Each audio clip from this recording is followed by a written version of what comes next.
feasibility report মানে তো আসলে তো বানাচ্ছে ভাই পদ্মা সেতু আওয়ামী লীগের ইশতেহার ছিল 96 আমরা চলে আসছি যে সময় বলছিলাম 2021 সালে এইখানে হচ্ছে টোল হবে যদি এখানে টোল হয় তাহলে বেশি দূরে আর নাই আমি চলে আসছি পদ্মা সেতু হয়তো হবে আওয়ামী লীগ যদি জায়গা তাহলে তো হবে হবে এখন আর এই সেতু আটকা কেন কারণ ইনিশিয়েটিভটা হবে না এটা হয়ে যাবে 2019 আওয়ামী লীগ পরের টাইমে যাওয়ার আগে এটা করবে হ্যাঁ কারণ হচ্ছে ওর বাড়ি যাওয়ার জন্য এই ব্রিজ কিছু বাধা দেওয়া যাবে কিছু বাধা যাবে পরে নির্বাচনের আগে থেকে কিছু রাখবেন ইশতেহার রাখবেন এটা করে দেব না ভাই আবার আওয়ামী লীগ কয়েকটা জিনিস একেবারে ধরেন যে এগুলো হাতে নিয়ে এগোচ্ছে আওয়ামী লীগের অনেক জায়গা অনেক সমস্যা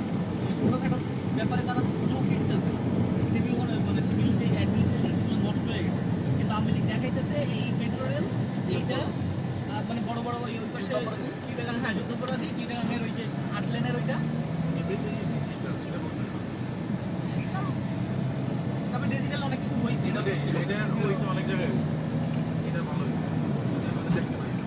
ভূমি অফিসেও নাকি ভূমি অফিসে হ্যাঁ অনেক জায়গায় হয়েছে ভূমি অফিস লাস্ট সেটা তো এক্সিকিউশন পুরোপুরি করতে পারে না এক্সিকিউশন এটা তো মানুষের আসবে আস্তে আস্তে এটা লোকজন আস্তে আস্তে বুঝলে তারপর এটা হয়েছে তো আসে তো মানে ডিজিটাল যে করবো সেইটা তো একটা ইচ্ছে থাকা লাগবে কারণ ডাটাবেজই নাই আমার এই শুভ আজকে আমি হারাই গেলে আমার খুঁজেই পাবে না হ্যাঁ আপনি যে জায়গায় যাইতেছি আমি ওদিকে ডানে ঢুকতে হয় আমি একবার শুধু মারছি ওদের সাথে ডানে হ্যাঁ নদী পার হয়ে যাবে না নদী না মানে আমি নদী আপনার একটা ইয়ে পার হতে হয় মানে আপনি যেতে পারবেন ওদের সাথে এই পারে আচ্ছা আপনি দেখেন বেশি না বড় আমি বলি যেখানে নামবেন সেখানে চিনে কি বেশি কাছে পাই আমি গেছি আমার সাইড কি বলেন কি জানতে চান বলেন পদ্মা রিসোর্ট জিজ্ঞেস করতে আপনারা কি জানতে চান ওটা কোন দিকে এই যে এখান থেকে শুরু সেটাই দেখতেছি আমি যখন আসছি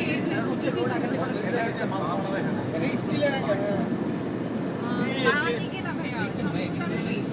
আরিচা ঘাটের